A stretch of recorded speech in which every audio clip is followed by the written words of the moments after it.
Hello and welcome back. It has been just over 20 hours since we opened our Australian dollar Canadian dollar buy order, and we have a result. The buy order was closed at a profit. And we can see this from the account history tab down here.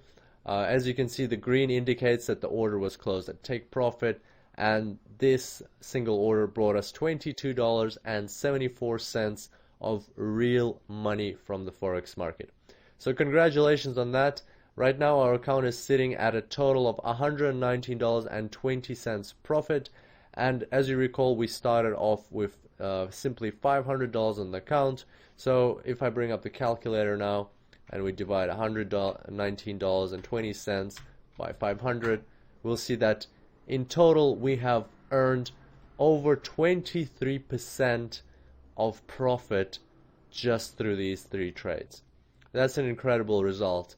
It is a result of very precise entries and exits and very well calculated risks. So we'll talk more about that in the summary for this section. And for now, let's just quickly have a look at how this order played out and what we can learn from this particular trade that we conducted yesterday. So as usual, I'm going to drag the order onto the chart so we can see it there, and I'm going to change the chart to a bar chart so we can see things a bit better. And if we go zoom in a little bit, we can see here that the order was opened where the red line is, and that's where we entered the position. Then from there the market went a little bit down, kind of crossed over this channel line, the bottom of the bottom border of the channel, hit the moving average, crossed it a bit, tested it, and then went back up slowly to where it's supposed to go. So a couple of learnings from this particular example, or from this particular order. First one, and one of the most important ones, is that it's really good that we set the stop loss in this position where we did. And by that I mean that a lot of the time traders tend to set the stop loss right under the channel, right, like right over here or maybe over here. As you can see, in this case it wouldn't have worked. The market tends to test resistance lines and borders of channels, and by that I mean that it can approach them and even go through them a little bit and then go back. So finding a good position for a stop loss is a crucial part of your trading.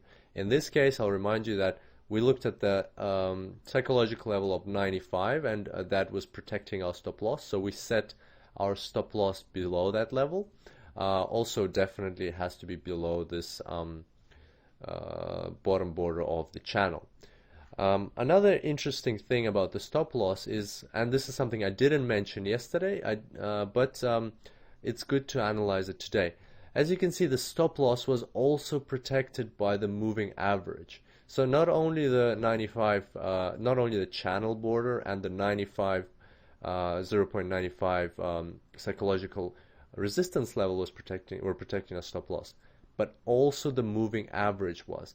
And so this is a 96 simple moving average, and 96. There's 24 hours in a day, and if you multiply 24 by 4, you'll get 96. So this moving average kind of represents the average over 4 days, the average on the hourly time frame over 4 days. And as you can see, in this particular case, the moving average works really well.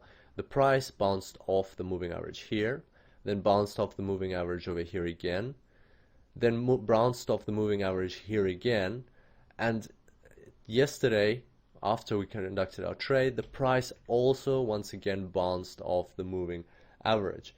And that's a very good example of how you can use the moving average as a moving or rolling resistance line. So in this case, that was another good thing for where we set our stop loss.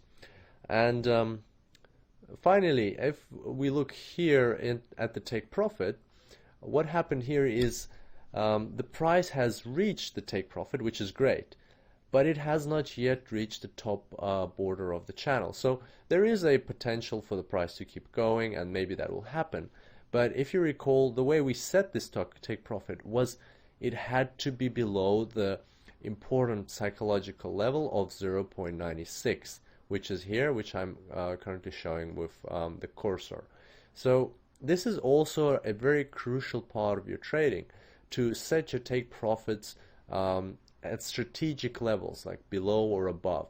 In this case, we know that the traders will be hesitant to cross the 0.96 line, and therefore statistically it kind of reduces your chances of profit if you set your take profit above this level.